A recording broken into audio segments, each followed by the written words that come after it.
repeating fern, the repeating fern, the erupting fern, the repeating fern, and the very charming, witty, handsome, the duck driver fern. These are able to grow so well in this area for a couple of reasons. First off, the canopy of trees up there, as you can tell, provides a lot of shade. And on top of that, folks, these big sandstone cliffs on either side of you hold in a lot of moisture. These two things in combination, they create the perfect environment for these ferns to grow.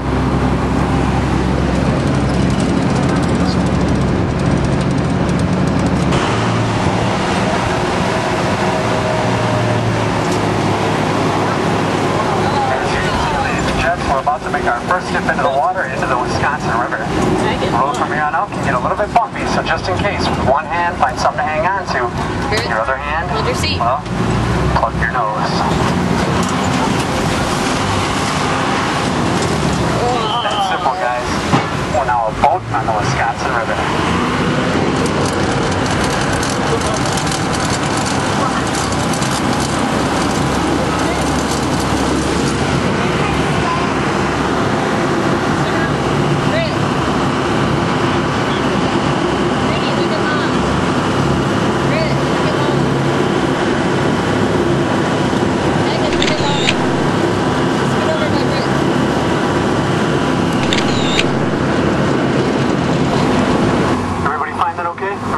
Speed? Yeah? I hope so. It took me like 2.5 months to carve it out.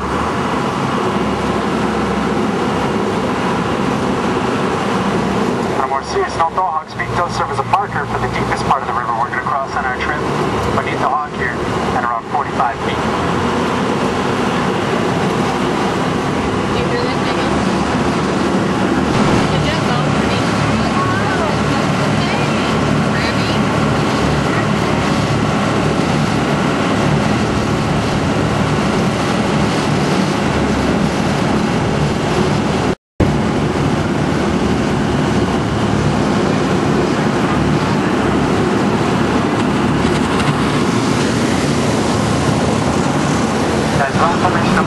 Now it usually doesn't happen, guys, but this can get kind of almost violently bumpy, and we can rock back and forth. From time to time, people bump things into these beams, so watch your heads just in case while we're going through here, just so you're forewarned. It usually won't happen.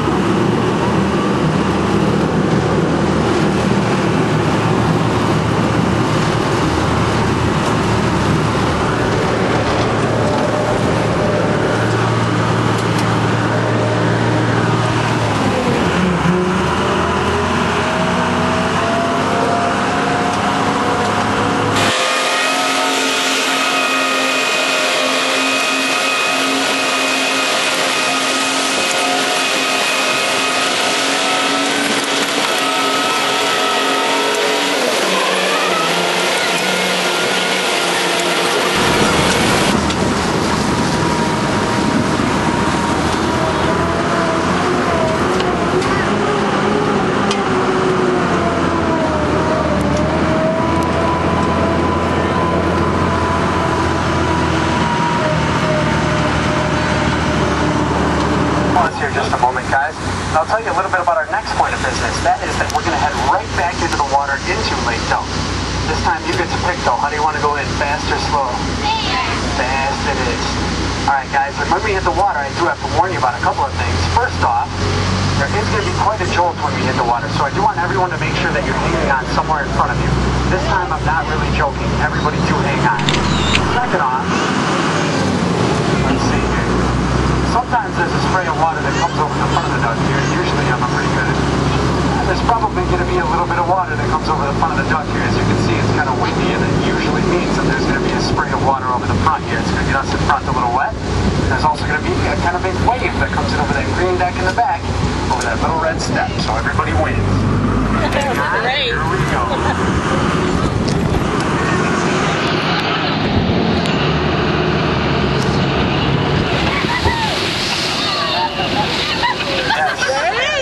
He wasn't kidding. Just like that, we're back on the water. Sitting on the water.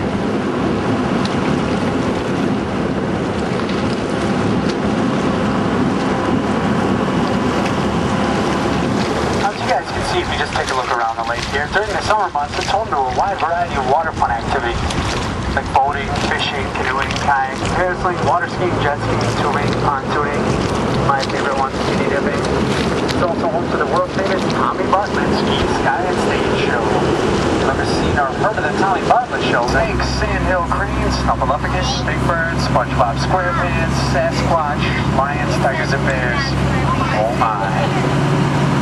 If you do happen to see any lions or bears, folks, let me know right away. Then I'll do my best to try to run them over. That's because I'm proud to tell you right now, I'm a diehard Packer fan.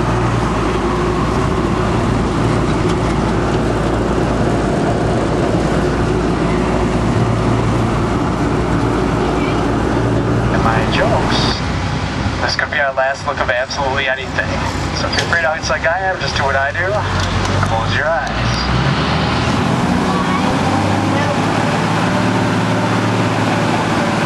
If you're wondering how Suicide Hill got named, just peek over there on your right. You see that big drop off.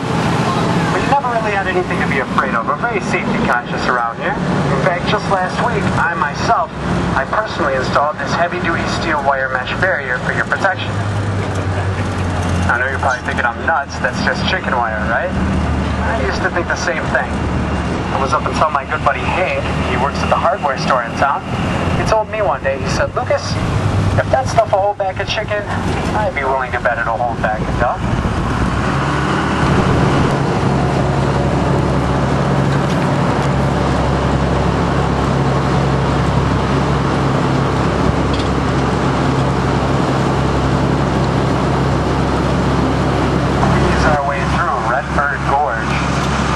There's a point here that's been measured at only 9 feet 5 inches wide.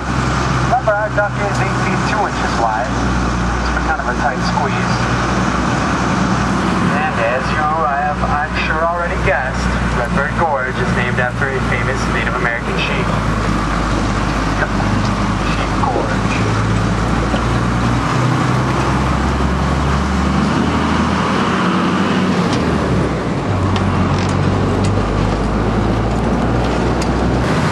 Start to get just a little bit excited. That's because we're about to head down into my favorite part of this trip. Why is it my favorite, you ask? Well, it kind of has to be, folks. And that's because the powers that be here at the Ducks, they actually went ahead and they named this area after me. Yep, that's correct. We're now making our way through Lover's Lane. So if by chance, if you're sitting near that somebody special, now just might be the perfect time to lean over, maybe show him or her a little sign of affection, possibly a hug, maybe a little kiss. But ladies, if you're not sitting near that someone special, then do keep in mind, I myself, I'm a bachelor, I'm a Taurus, I enjoy long walks on the beach and candlelit dinners, so if you're moral, just please form a single file line here. Well, I'll do my best to keep everybody happy. Talked about her earlier, she was a one-time owner of Dawn Manor. She's also the reason why all these trees are planted here today. The trees with the light-colored trunks are red pines, the trees with the dark-colored trunks are white pines. Each of these was hand-planted by Helen Robb herself.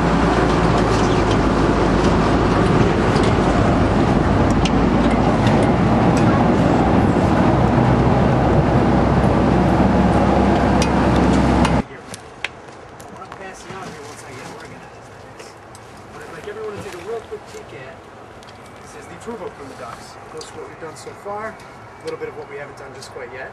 I'm only going to pass out one to each seat, so you're going to have to do just a little bit of sharing for me. It's going to be kind of easy though, because as you notice, there's going to be a second piece that slides out. A little gray envelope is tucked inside there, and that's going to slide out towards you. If you get curious at all, go ahead and take a look inside that envelope. There are a couple of postcards in there, a couple in color, a couple in black and white, including one very handsome black and white photo of a fellow who just got to know. Yes, there's a picture of him in there as well. So pictures of Dawn Manor.